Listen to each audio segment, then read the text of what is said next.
Hello students, I am Nidhi Bhatt, your science teacher. Today we will continue chapter number 6, life process. In previous video, we had discussed some exercise question answer of this chapter, and today we will discuss remaining question answer of this chapter. So let's start. Question number 10. What would be the consequence of a deficiency of hemoglobin in our bodies? हमारी body में अगर haemoglobin की deficiency हो जाए, कमी हो जाए, तो उसका हम पर क्या इफेक्ट पड़ेगा? सो स्टूडेंट, हीमोग्लोबिन क्या है? हमारा रेस्पिरेटरी पिगमेंट है, ठीक है। ये क्या करता है? ऑक्सीजन को कैरी करता है और सभी सेल्स तक इसकी सप्लाई करता है, ठीक है।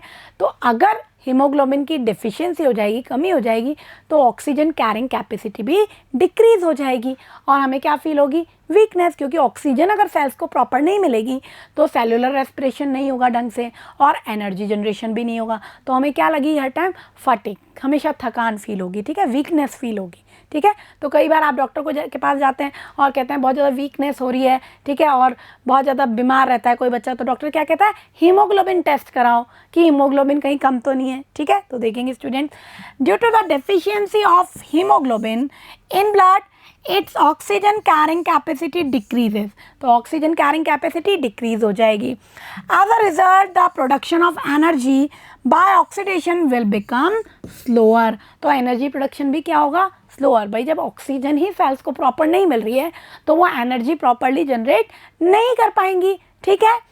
Therefore one would fall sick, तो वो बीमार हो जाएगा, and would feel fatigue most of the time, यानी हमेशा थका हुआ रहेगा वो जना, जिसके हीमोग्लोबिन डाउन है ना, तो उसको हमेशा वीकनेस, हमेशा थकान रहेगी, ठीक है।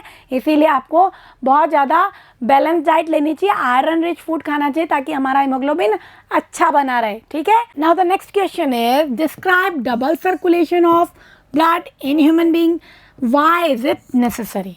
डबल सर्कुलेशन क्या है और उसकी क्या इंपॉर्टेंस है? बहुत इंपॉर्टेंट क्वेश्चन है ये, हमने चैप्टर में डिस्कस किया था उसको deeply. So student, double circulation क्या है? In one cycle blood comes into heart 2 time, that is called double circulation. एक साइकिल कंप्लीट करने में ब्लड हार्ट के अंदर 2 बार एंटर हो रहा है, उसको हमने क्या कहा? Double circulation. तो हार्ट के 2 पार्ट हैं सेप्टम से सेपरेट, राइट पार्ट और लेफ्ट पार्ट। राइट पार्ट में क्या है? Right atrium, right ventricle. Left part में क्या है? लेफ्ट ऑट्रियम, लेफ्ट वेंट्रिकल, ठीक है। अब हमने देखा था, इसको हमने 2 सिस्टम में बांटा था, सिस्टेमिक सर्कुलेशन और पल्मोनरी सर्कुलेशन। तो सबसे पहले जब आपने देखा था वेना कावा के थ्रू राइट ऑट्रियम के अंदर डीऑक्सीनेटेड ब्लड आया था, राइट ऑट्रियम से ये राइट वेंट्रिकल में गया था, ठीक है। राइट वेंट्रिकल से ये ब्लड पल्मोनरी आर्टरी के थ्रू कहाँ गया स्टूडेंट? लंग्स में। और लंग्स में क्या हुआ इसका? ऑक्सीजनेशन, मीन्स कार्बन डाइऑक्साइड बाहर गई और ऑक्सीजन ब्लड में मिक्स हो गई, ऑक्सीजनेशन हो गया ब्लड का।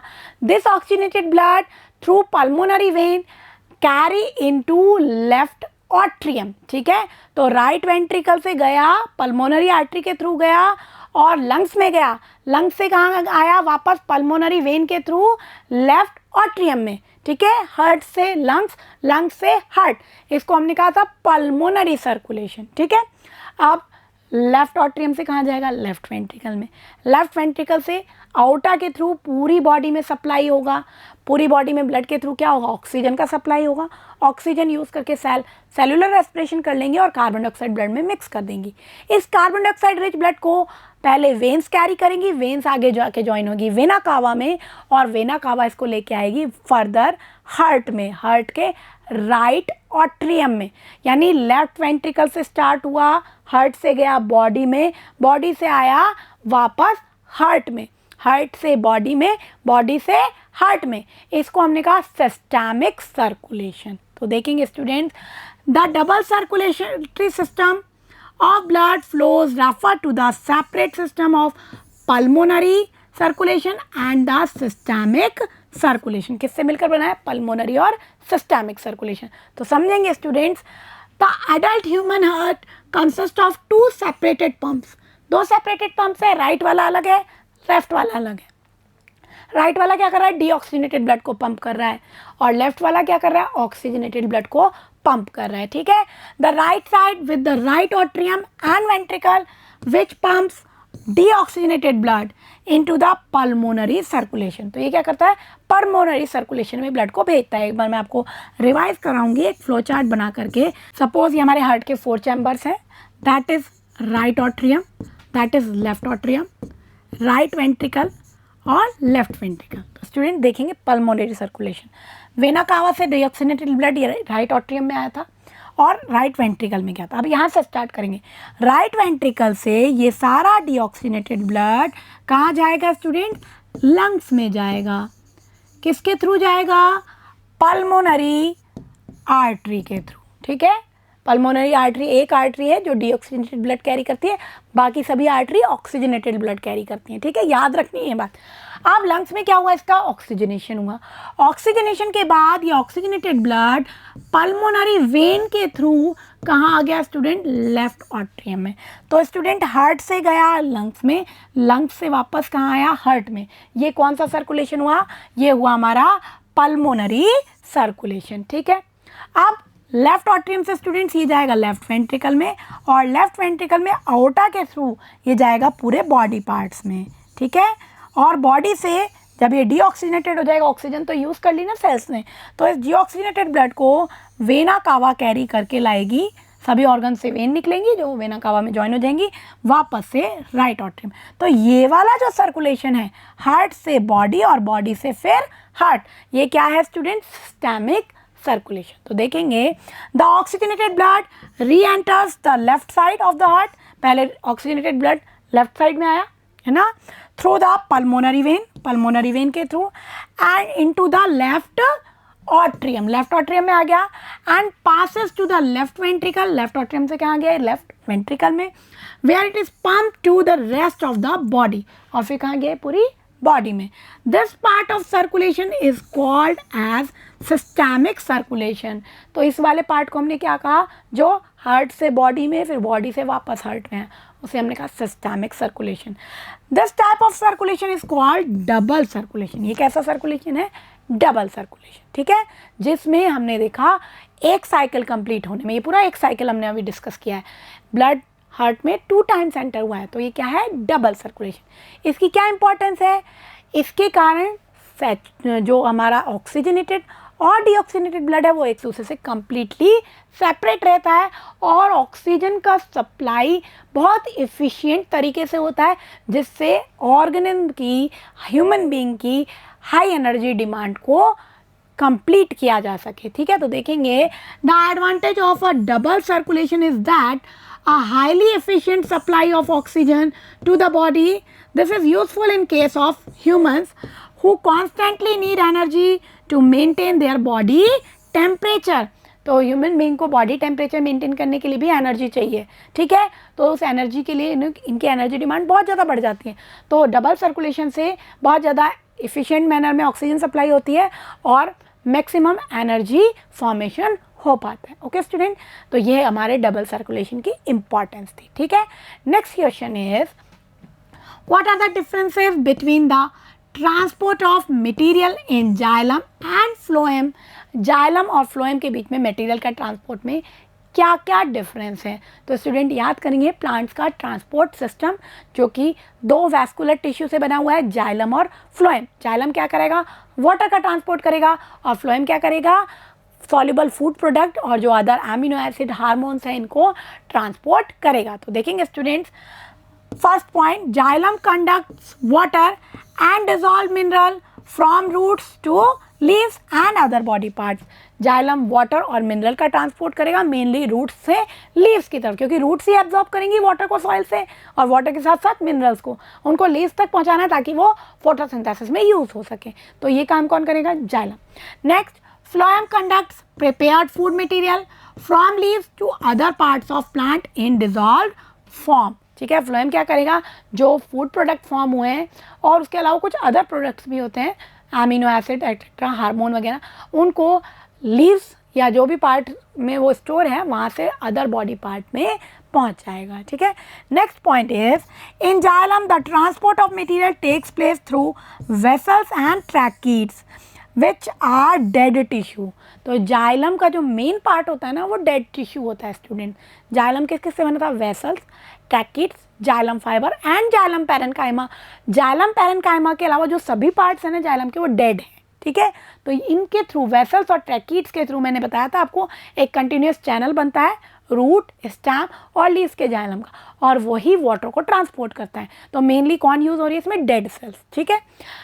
इन phloem transport of material takes place through sieve tubes. किसके थ्रू हो रहा है? सीव ट्यूब्स के थ्रू, और वो लिविंग सेल्स हैं with the help of companion cell, ठीक है, with the help of companion cell which are living cells. ये दोनों कैसी हैं? लिविंग सेल्स हैं, और उनके थ्रू सॉल्युबल फूड प्रोडक्ट का यहाँ पे ट्रांसपोर्ट होता है, ठीक है। जाइलम में डेड सेल से हुआ, फ्लोएम में लिविंग सेल्स से ट्रांसपोर्ट हुआ, ठीक है। Next point is in xylem upward movement of water and dissolved mineral is mainly achieved by transpiration pull। तो मैंने आपको बताया था जाइलम में हमेशा अपवर्ड मूवमेंट में होता है, ठीक है, हमेशा यूनिडायरेक्शनल होता है क्योंकि रूट्स नीचे से एब्जॉर्ब कर रही है वाटर को और लीव्स तक पहुंचा रही है, तो हमेशा वाटर का ट्रांसपोर्ट कहाँ होगा? नीचे से ऊपर की तरफ अपवर्ड मूवमेंट में होगा। और उसके लिए कौन यूज होगा? ट्रांसपिरेशन सक्शन पुल या रूट प्रेशर, ठीक है, मेनली ट्रांसपिरेशन सक्शन पुल। जो वाटर वेपर के फॉर्म में इवेपोरेट हो रहा है लीव्स से स्ट्रोमेटा के थ्रू, तो वो एक सक्शन पुल लगाता है जिसके कारण वाटर एक कंटिन्यूस चैनल के फॉर्म में ऊपर खींचता जाता है, ठीक है। It is cause due to suction created by evaporation of water molecules. उसके कारण एक सक्शन पुल लग रहा है और उसके कारण वाटर का अपवर्ड मूवमेंट होता है, ठीक है। फ्लोएम के अंदर जो प्रोसेस होता है जिसे हम ट्रांसलोकेशन भी कहते हैं, वो एक एक्टिव प्रोसेस है, मैंने आपको बताया था। उसमें एटीपी की फॉर्म में फ्लोएम एनर्जी को यूज़ करेगा, ठीक है। जबकि हमारे जाइलम के अंदर सारे फिजिकल फोर्स काम कर रहे थे, तो ये एक पैसिव ट्रांसपोर्ट है। जो ट्रांसपिरेशन सक्शन पुल है कैसा है? एक पैसिव ट्रांसपोर्ट है, उसमें कोई एनर्जी का यूज़ उसने नहीं किया है, ठीक है। In translocation, material is transferred into phloem tissue using energy from ATP। तो ATP से एनर्जी यूज़ की क्योंकि लिविंग सेल्स थी तो ये ऐसा कर सकती थी, ठीक है। This increase the osmotic pressure. इससे क्या होगा? उस सेल का ऑस्मोटिक प्रेशर इंक्रीज हो जाएगा। फिर अपने आप ही हाई ऑस्मोटिक प्रेशर वाली सेल से लेस ऑस्मोटिक प्रेशर वाली सेल्स की तरफ मटेरियल्स का ट्रांसपोर्ट होगा, ठीक है। That moves the material in the phloem to tissue which have less pressure, ठीक है स्टूडेंट। तो ये डिफरेंस थे हमारे जाइलम और फ्लोएम के बीच में, ठीक है स्टूडेंट्स। जाइलम में यूनिडायरेक्शनल होता है ये फ्लो, जबकि फ्लोएम में सभी डायरेक्शन में बोथ अपवर्ड और डाउनवर्ड दोनों ही मटेरियल का ट्रांसपोर्ट हो सकता है, ठीक है students. Now the next question is compare the functioning of alveoli in the lungs and nephrons in the kidney. यानी हमें एल्वियोलाई जो कि लंग्स में प्रेजेंट है, ठीक है, यानी रेस्पिरेटरी सिस्टम का पार्ट है, और नेफ्रॉन जो कि किडनीज में प्रेजेंट है, मींस ये एक्सक्रिएटरी सिस्टम का पार्ट है। उन दोनों का हमें क्या करना है? उनके फंक्शन की हमें कंपैरिजन करना है with respect to their structure and functioning. उनके स्ट्रक्चर और फंक्शन को समझाते हुए हमें ये डिफरेंस बताना है, ठीक है स्टूडेंट। तो स्टूडेंट एल्वियोलाई कहाँ प्रेजेंट है? लंग्स में। नेफ्रॉन कहाँ प्रेजेंट है? किडनीज में। तो देखेंगे alveoli are functional unit of lungs while nephrons are functional unit of kidney, ठीक है। पहला डिफरेंस समझ में आ गया, ये लंग्स की यूनिट है और नेफ्रॉन किडनी की फंक्शनल यूनिट है। A mature lung has about 30 crore alveoli, इतनी alveoli लगभग लंग्स में प्रेजेंट होती है, and a kidney has about 10 lakh nephrons, ठीक है।